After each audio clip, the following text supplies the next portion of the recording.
Muy buenos días para todos y todas. Bueno, de antemano les voy a agradecer por estar acá nuevamente en nuestro simposio de enfermería. Es el tercero que hacemos en la Clínica del Norte. Vamos a aprender mucho en el día de hoy. Vamos a empezar por el final. Les voy a repartir estos volantes donde está parte de la información que voy a exponer para que de pronto no tengan que copiar mucho y para que lo lleven a sus casas. Las personas que tengan de pronto familiares de la tercera edad o adultos mayores, hay unos que son adhesivos para la nevera para que ahorita me los reclamen, por favor. Entonces, como les dijo Lina, mi nombre es Mabel Cruz, soy enfermera de la Universidad Pontificia Bolivariana. Trabajo actualmente en la unidad de angiodinamia de la Clínica del Norte. Hoy vengo con un tema muy importante. Yo creo que los compañeros nos dejaron muy claro cómo era el manejo del paciente politraumatizado. Mi paciente es también muy importante. Y van a ver que, a pesar de que no se le vea sangre expuesta, también tenemos un tiempo récord para la atención. Para muchos, la palabra stroke es nueva. Y para otros de pronto ya la han escuchado con otros sinónimos. Vamos a empezar primero a decir qué es el accidente cerebrovascular. Comprende un grupo heterogéneo porque es un grupo muy amplio de síntomas y signos secundarios a una lesión del cerebro originada por la alteración del flujo sanguíneo. ¿Esto qué quiere decir? Dentro de ese grupo de enfermedades del ACV, tenemos que las más frecuentes son de origen arterial y están compuestas por uno que es el ataque cerebral isquémico, el ataque isquémico transitorio y la hemorragia cerebral. En esta mañana vamos a hablar de el primero, el ataque cerebral isquémico, porque una cosa es que se rompa un vaso sanguíneo y otra cosa es que se tape, ¿cierto? ¿Cómo se nombra también la sigla stroke? Es conocida también a nivel mundial como el ictus, ataque cerebrovascular, infarto cerebral en curso, accidente cerebrovascular. Y en la primera página del volante están entonces los sinónimos, porque nosotros muchos en el habla coloquial vemos que escuchamos trombosis cerebral, ¿cierto?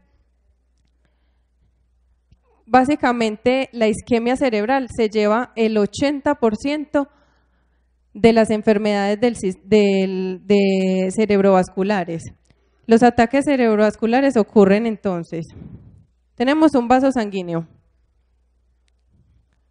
Es una arteria. Esta arteria se puede ver colapsada, tapada, bien sea por un trombo de sangre o por una placa de colesterol que disminuye el lumen del vaso y que ocasiona que esta arteria se vaya a taponar. Cuando la arteria se tapa, a diferencia de otros órganos del cuerpo, el cerebro es muy sensible a la falta de oxígeno. Entonces lo que va a producir una isquemia cerebral en muy poco tiempo. ¿Qué hacemos con esta imagen?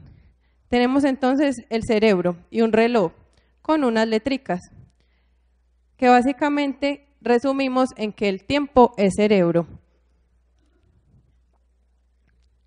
Vamos a hablar de estadística porque tenemos que mirar qué tanto afecta esta enfermedad. Tenemos que cada 4 minutos alguien en el mundo muere a causa de un stroke. Siempre es mucho. La primera causa de discapacidad en el adulto es esta enfermedad.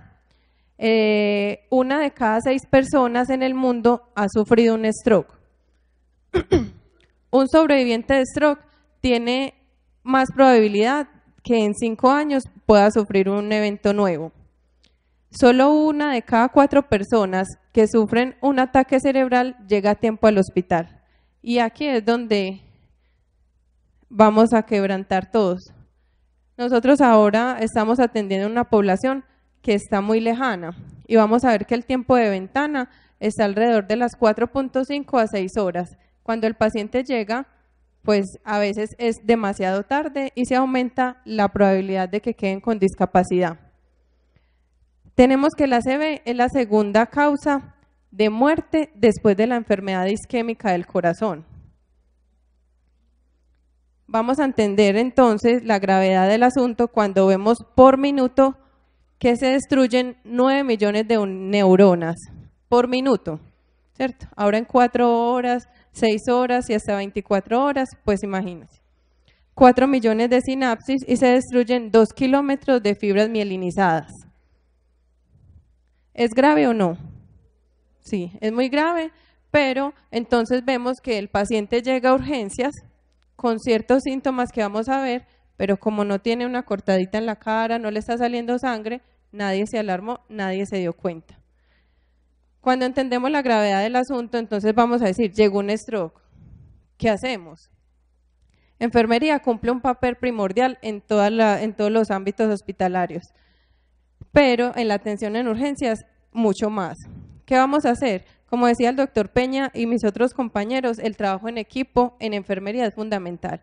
Mientras uno va haciendo una cosa, el otro va haciendo otra y nos vamos coordinando para que la atención del paciente sea en el menor tiempo posible.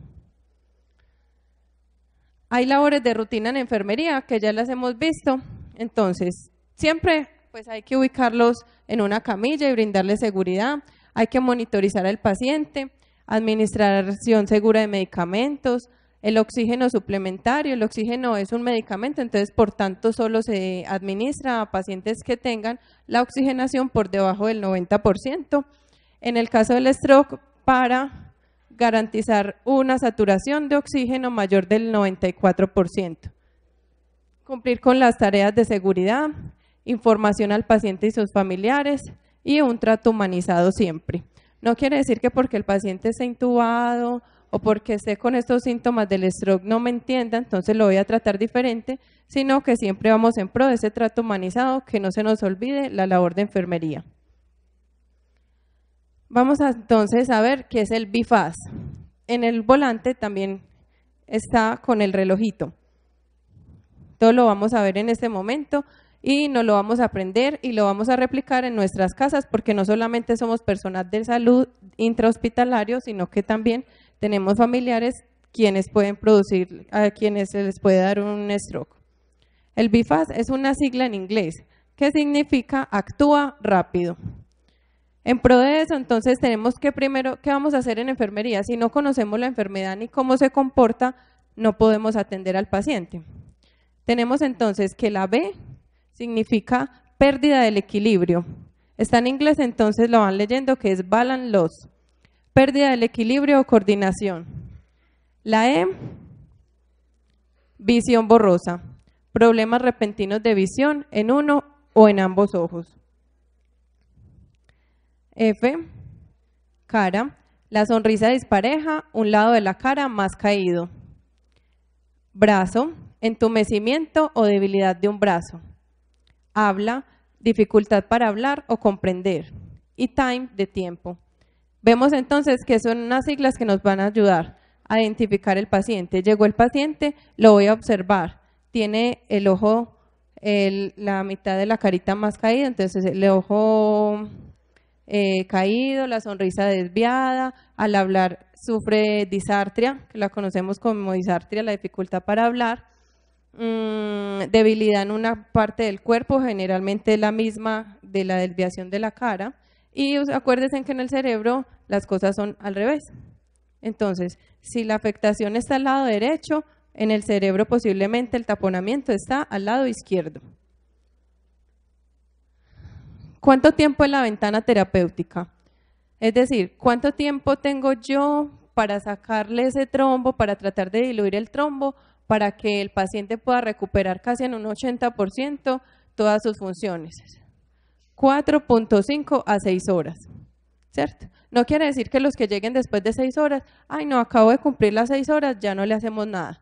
No, generalmente tenemos un tiempito hasta 24 horas para tratar de hacer lo mejor posible para evitar que el paciente quede con esas dificultades. ¿Qué sigue? Todo esto es un trabajo rápido y continuo. ¿Qué tenemos que hacer primero? Que antecede a las otras acciones del paciente con stroke, una toma de glucometría, porque ustedes creen que con esta glucometría uno cómo habla, muy enredado, si es que habla, ¿cierto? Entonces yo tengo que descartar la glicemia con el fin de excluir la presencia de condiciones clínicas que puedan ser confundidas con un accidente cerebrovascular, ¿cierto? Porque vamos a ver que llevamos a veces a la sala de hemodinamia un paciente con casi que todos los síntomas y le ponemos un bolito de destrozo o le tomamos una glucometría, nos da ese valor y el paciente mejora y habla mejor que nosotros. Entonces, por eso es importante. Hay que sangrarlo también. Hay que realizar un electrocardiograma. Todas esas labores se tienen que demorar lo menos posible, porque a los 20 minutos se tiene que hacer el examen diagnóstico de elección, que es la tomografía, que ya vamos a ver de qué se trata. ¿Qué pasa con el EKG? Se sugiere realizar un electrocardiograma en los pacientes con sospecha de ACV agudo con el fin de detectar presencia de patología de origen cardiovascular. ¿Cuál creen que es la patología cardiovascular que más genera trombos? ¿Quién dijo fibrilación auricular? Muy bien. Esa es, ¿cierto? Un ritmo desordenado en la aurícula nos hace producir trombos intracavitarios y se desprenden hacia el cerebro. Aplicar la escala de Niche. ¿Qué es la escala de Niche? Para valoración de úlceras por presión, de lesiones por presión, necesitamos una escala. Para valorar el riesgo de caída, otra escala, ¿cierto? Para todo tenemos escalas. Para este accidente cerebrovascular también tenemos una escala, que es la escala de NIHSS, Niche. Este es el nombre en inglés, para quien lo quiera leer. Para clasificar la severidad del ataque cerebrovascular isquémico agudo de origen arterial. ¿Qué pasa con esta escala? ¿Para qué nos sirve? Cuantifica el grado del déficit neurológico, es directamente proporcional. Entonces, a menor puntaje, menor el grado de severidad de la isquemia que se está presentando. Facilita la comunicación.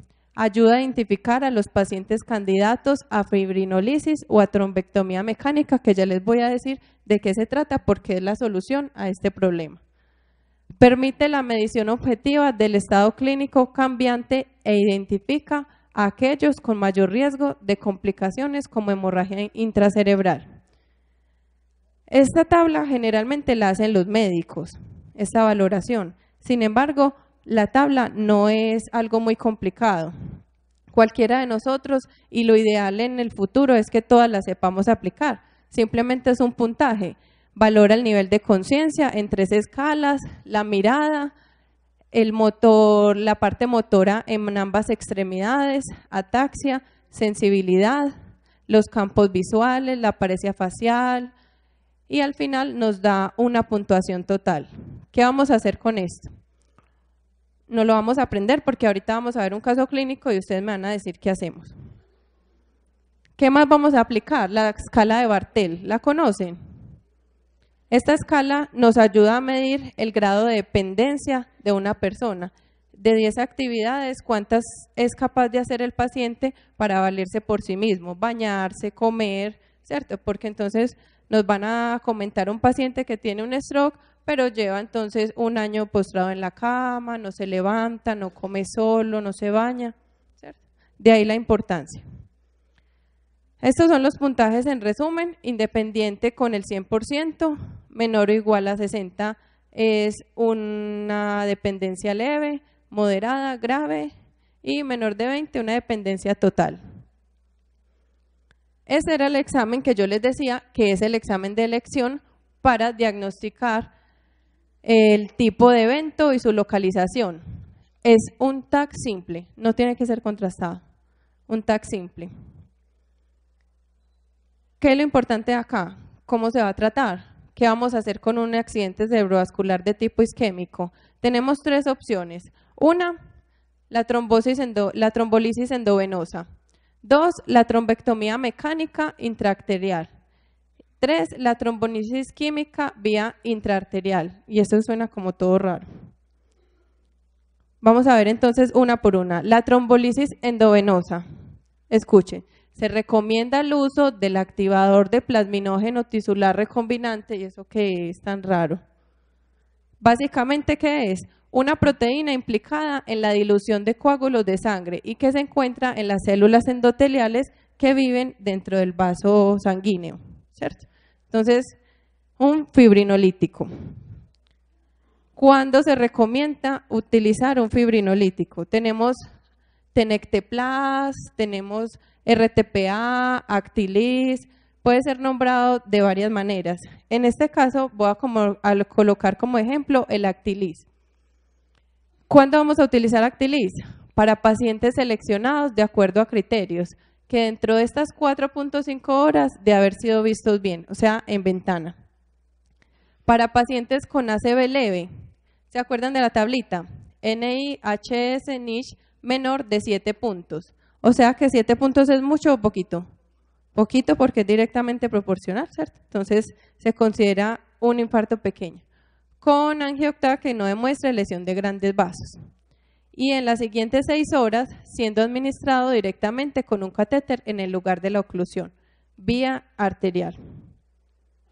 ¿Qué hacemos con este medicamento? Entonces dice el doctor Peña, muchachas, prepárenme en el Actilis. ¿Qué vamos a hacer? La ampolla trae su diluyente y trae un dispositivo que permite el paso del diluyente al polvo liofilizado. ¿Cuál es la dosis? Eso no es difícil y si lo sabemos podemos ser de mucha ayuda para los médicos. 0.9 miligramos por kilogramos. ¿Cuánto es la dosis máxima? 90. ¿Durante cuánto tiempo? 60 minutos. Con un 10% inicial administrado en un bolo. Es decir, supongamos que peso 50 kilos, supongamos. Por 0.9 nos da un total de 45 miligramos. El bolo inicial sería 4.5 miligramos. ¿Es muy difícil? No, es fácil, ¿cierto? ¿Qué cuidados tenemos que tener con el medicamento? Este medicamento no debe ser utilizado en casos donde existe un gran riesgo de hemorragia. Pacientes que han tenido un politrauma en días anteriores, que tuvieron una cirugía grande previa, que tuvieron un sangrado cerebral, un TEC severo. En esos no se puede administrar porque la mayor complicación de este medicamento es el sangrado. Hay que anotar la hora de inicio de la infusión. La mezcla debe ser agitada suavemente para prevenir que se formen burbujas. Y no debe ser mezclada con otros fármacos e incluso se recomienda que sea por una vía diferente que tengamos disponible para el paciente. ¿Qué cuidados tenemos con el paciente? El paciente con un stroke no se puede levantar de la cama. Debe tener un consentimiento informado para poder administrarle el medicamento. Debe tener control estricto de signos vitales y avisar si hay cambios. La complicación más común, como les dije, es el sangrado. Y debe conservar ayuno porque aún no sabemos si va o no a la sala de hemodinamia.